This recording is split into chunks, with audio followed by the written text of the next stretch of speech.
Good afternoon. Good afternoon. Thank you. Welcome to the concurrent sessions portion of our program. Welcome to Ballroom A. Hopefully you're in the right spot. I'm going to introduce our first speaker, who will be Richard Willard. And wait one second here. He is the Chief of Forest Utilization and Marketing for the Georgia Forestry Commission. He has been with the Commission for over 20 years, and he holds degrees in Forestry and Business Administration from the University of Kentucky. You should have a bio in your hands. They're passing them out in the back for your reference, a detailed bio, and there's also bios in your booklet and on the app. Mr. Willard is going to give us an overview of the economic impact of the Georgia forestry industry in the state of Georgia. So, thank you.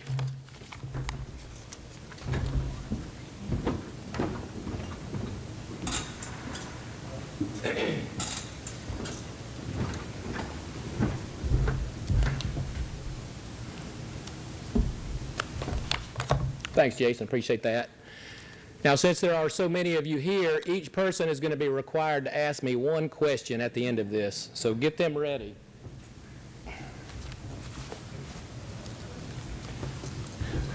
Well, my presentation today is going to focus on four main parts. I've got about 17 slides, about 20 minutes, so hopefully your eyes won't glaze too much. But like the gentleman earlier from Georgia Port Authority said, he doesn't like to throw statistics out to his audience, but unfortunately that's what economic impacts are. So I've got a little bit of that, so bear with me. I'm going to talk about economic and fiscal impacts, the housing market, market opportunities, and why Georgia is the #1 forestry state. Well, the most up-to-date economic information we have is from 2015, and that's due to several factors, one being that there is a time lag in collecting the data from all the different sources that it comes from and in analyzing the data. So 2015 is the most current. We'll probably have the 2016 data by around Thanksgiving, so stay tuned when we get that published. It'll be on our website and in other formats. The next four tables are going to summarize where the forest industry is currently, followed by a graph showing how the industry has fared in the past decade and a half. And I hope y'all can see this. We're not going to talk about every one of those numbers, but just to tell you about what these numbers mean. This first table quantifies the level of economic activity conducted by the components of the forest industry. It is measured by output, which is similar to sales, employment, and compensation. The forest industry in 2015 employed over 50,000 workers in all industry sectors combined, paid an annual compensation of more than $3.5 billion, and generated an estimated total revenue of $19.2 billion. And as in previous years, the pulp and paper sector dominated the industry in 2015, representing 65% of total output, 38% of the jobs, and 51% of the compensation. And each one of those measures increased significantly from the year before.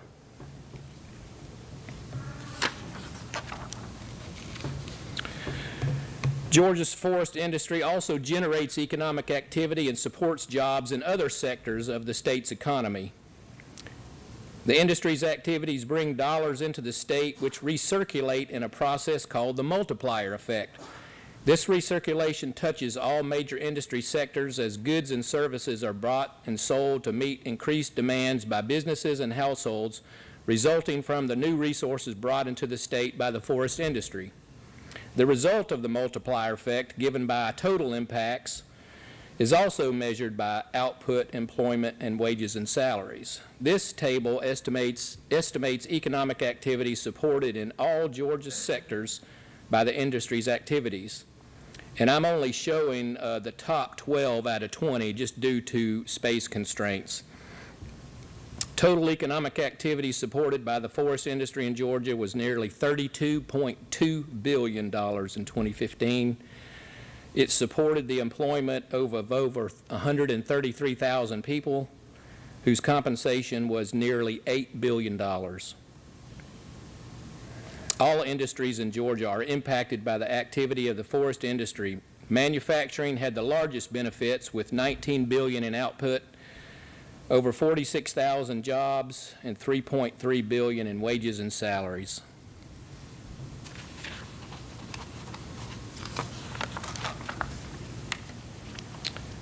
Another way to analyze the forest industry in Georgia is to compare it with the state's other manufacturing sectors. This table shows 2015 employment and income totals for each major manufacturing sector sorted by employment. The forest industry ranked second in total employment and ranked first in terms of wages and salaries.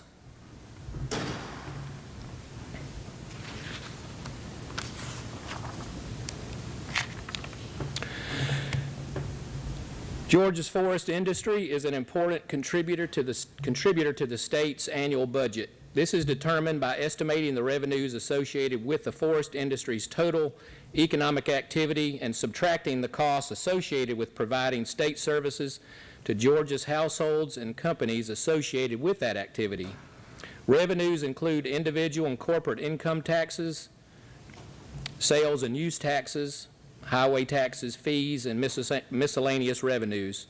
Costs include education, public health, safety and welfare, highways, administration, and other. This table provides the fiscal impact estimates based on total impacts. The forest industry generated an estimated $753 million in revenues for the state budget in 2015. When the costs of providing services to all employees are deducted from these revenues, net annual state revenues were over $360 million in 2015, an increase of nearly 3% from 2014, and approximately double the amount from 2011.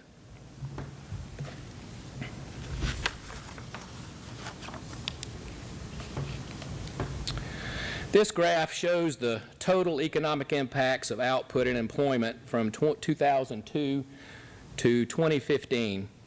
The red bars are output and the green line are jobs.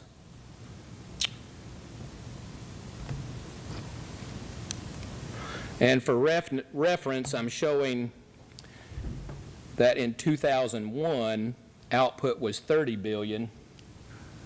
So over here, output would have been right back there, and jobs were over 204,000, which would have been way up here. I just didn't have room on that graph to put that.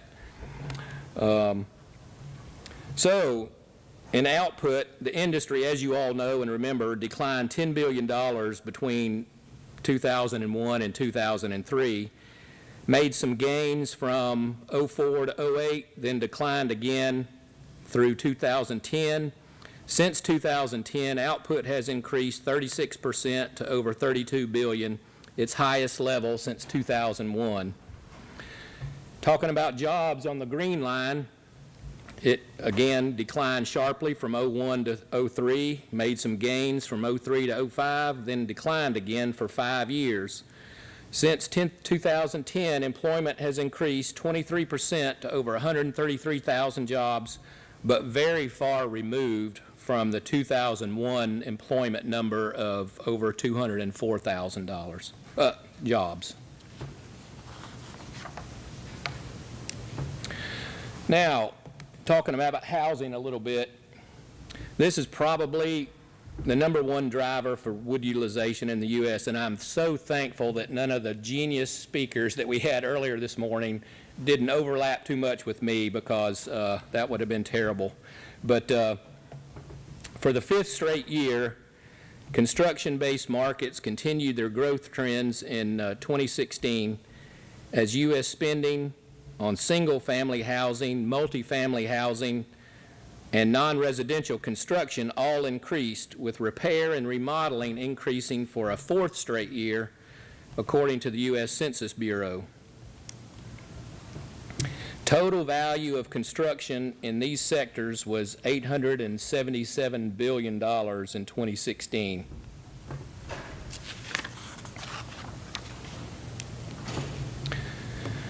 This slide shows the new housing percentage of wood products consumption, new housing, and of that, structural panels compose 36% of new housing consumption, followed by all sawnwood lumber, and then by non-structural panels.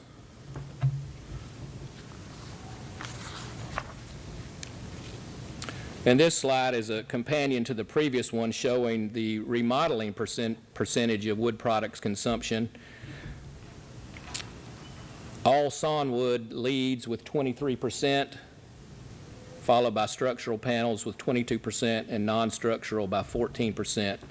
So comparing the two, you can see that they're pretty similar, but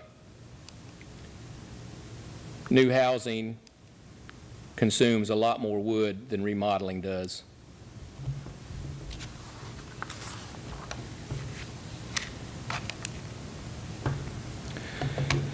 Now, I don't know if y'all can see that too well, but the black line on that graph are single-family housing starts, and the red line and the green line are multifamily starts.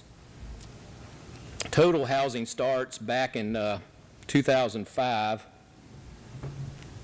that peak right up in there, if you add those three together, would have been over 2 million starts in 2005. Then the housing bubble and collapse of 05 through 10 rippled throughout the U.S. economy, especially in the forest products industry, all the way down the supply chain to the raw material producers, the landowners. And I wanted to show some information on how did the pine sawlog market in Georgia compare to this scenario.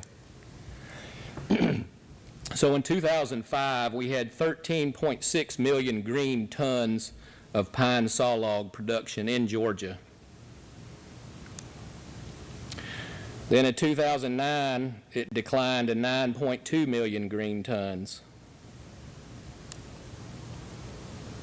In 2011, improved a little bit to 9.7 million green tons of pine sawlog production.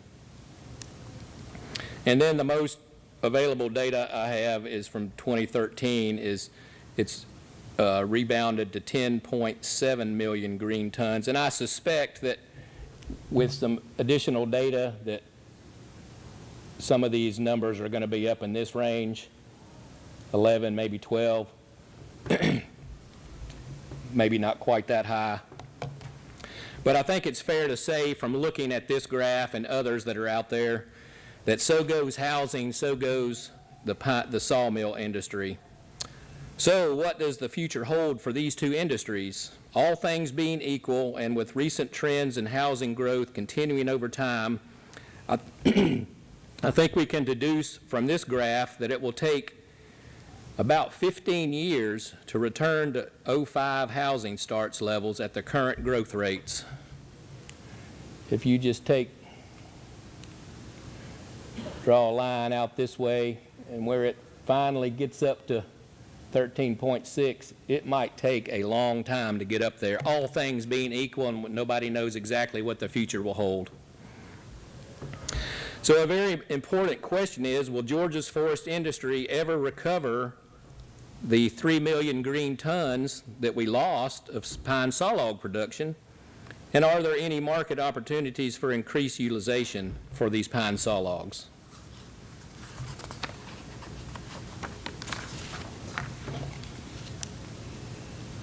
So let's talk about a few market opportunities for traditional and new products, both here at home and around the world. The ultimate goal is to encourage forest owners to keep their forests as forests. Having markets for their forest products is key to their successful forest ownership.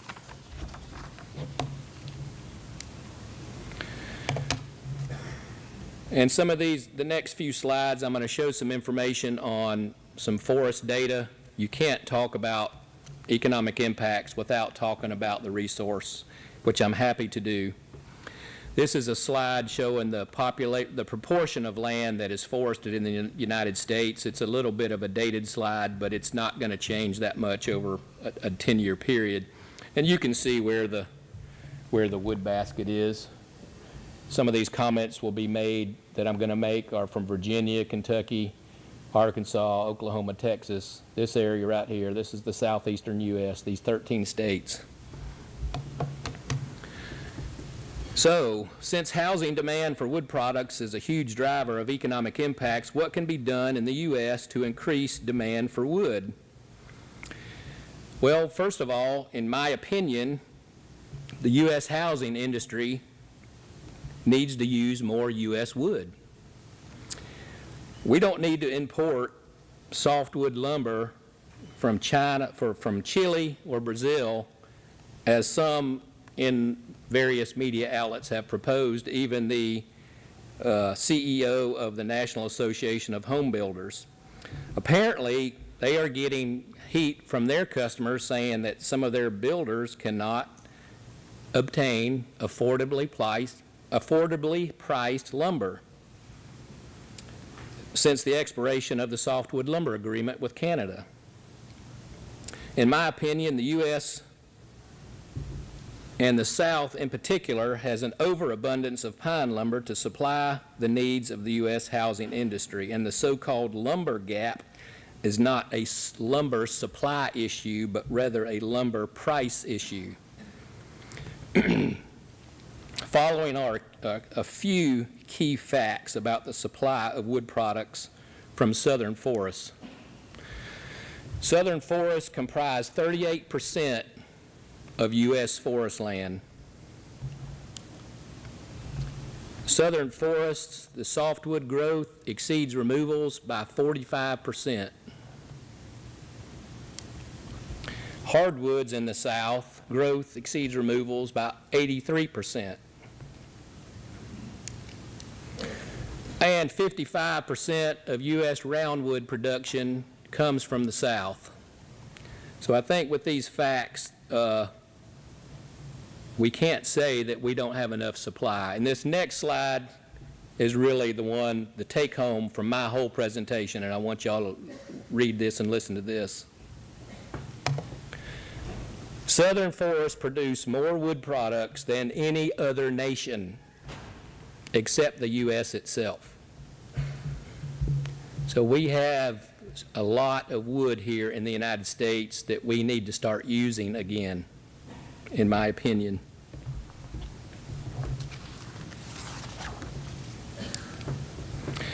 Well, what are some more markets? Engineered wood products, also known as mass timber. Growing markets for engineered wood products will also increase demand for U.S. wood.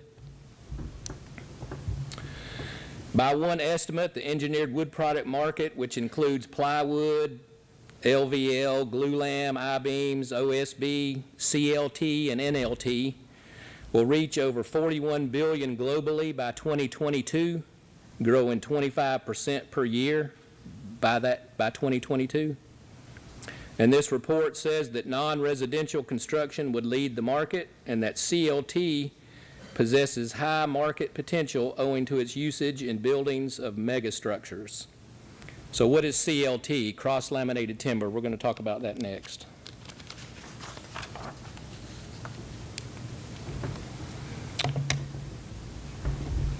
I don't know if y'all can see that, but this is about I think that's a 5-layer thick piece of wood.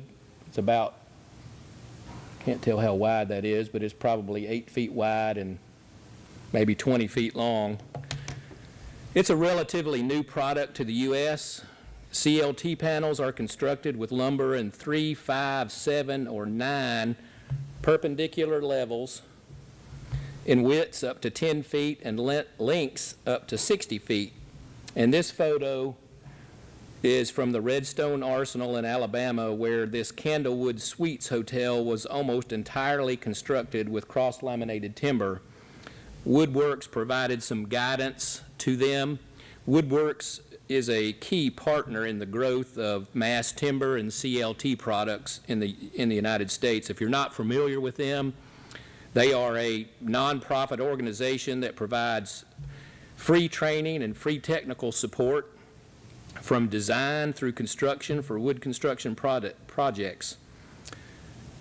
As an idea on how mass timber is gaining ground in the United States, Woodworks assisted on 19 mass timber projects in 2015. In 2016, they assisted 91. So a lot more emphasis is being put on using mass timber products in the United States. Oregon and Washington have been the nation's leaders with this new product. Several high-rise buildings have been constructed or are in planning stages. Currently, there's only 2 CLT manufacturers in the U.S., in Oregon and Montana, but recently, in the past month, an announcement has been made for the South's first cross-laminated timber plant in Dothan, Alabama. International Beams is going to build a CLT glue lam plant there and are expected to begin production in the first quarter of 2018. And then there's also a company called Katerra that's a design build company that's planning some CLT manufacturing around the country. So just a few facts about what CLT is if you don't know. It's a build-to-order product. It's not a commodity like lumber. They build these panels in the shop. They cut out all the window openings, cut out the holes for where the plumbing and electrical goes. And the experts say that the sweet spot for the use of this product is a 5 to 6 story building. And there's probably a dozen projects that are in the planning stages right now in the United States. You say, well, that's not much. Well, these things have to gain ground and get a foothold. But the interesting thing is that cross-laminated timber uses 2 to 3 times more wood per square foot than a traditional stick-built building. And by other experts that say that there's a potential of 3 to 8 billion board feet from the tall building and non-residential sectors.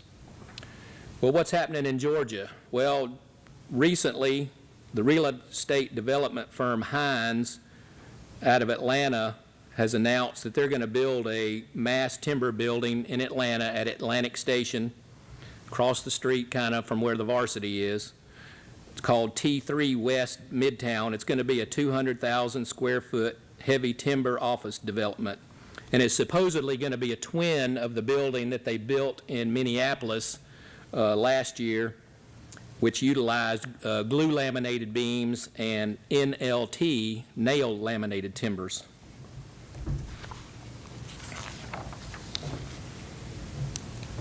So, as I think some of our previous speakers talked about, Mr. Peoples and maybe Mr. Brooks talked about some export opportunities in Asia.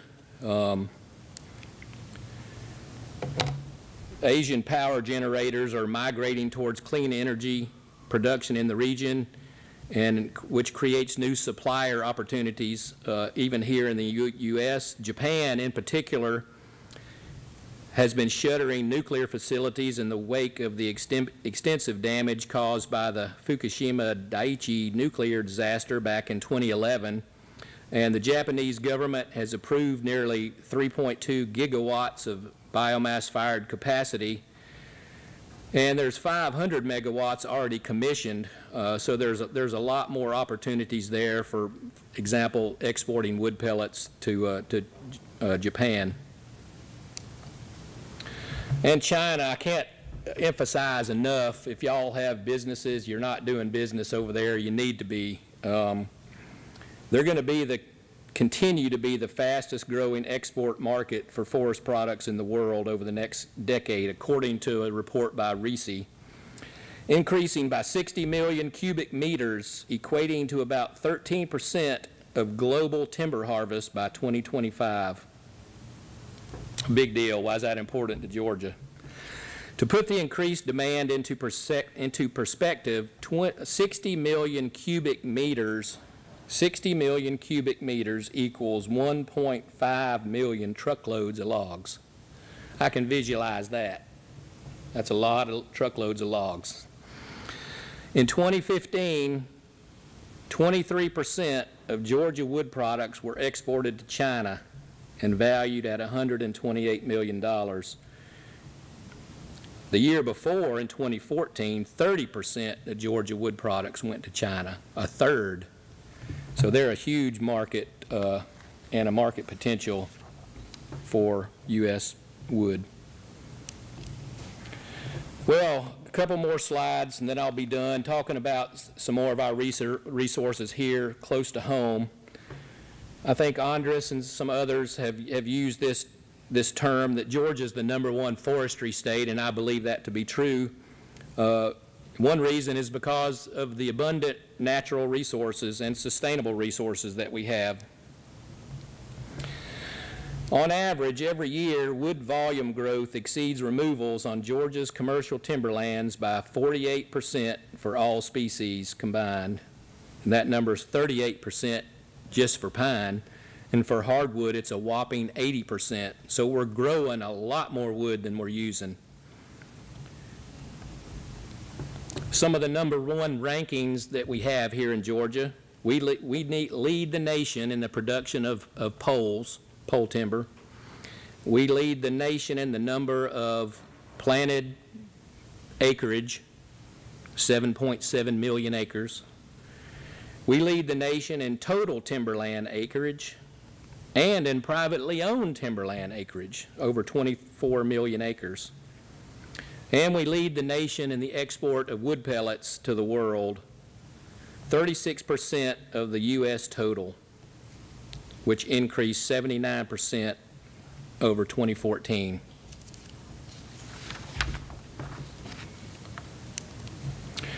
And finally, Georgia is the #1 forestry state because of many industry leaders, and there may be more than what I'm going to show here, but these are just the ones that I know about right now. The largest hardwood sawmill in the United States is in Hazelhurst, Beasley Forest Products. In Dublin is Westrock, the largest recycled paper mill in North America. The largest wood pellet plant in the world, Georgia Biomass, is in Waycross. The largest crude tall oil biorefinery in the world is in Savannah, Arizona Chemical. And the largest wood rosin plant in the world is in Brunswick, not far from here, Panova, and they recently were sold to a company in Germany. But these are some of the reasons why, as Andres said, Georgia is the #1 forestry state, because of our resources and because of our industry. And that, my friends, is a very quick overview of the economic impacts in Georgia. Be glad to take any questions. And I suppose that these presentations are going to be uploaded sometime later. Do you know that?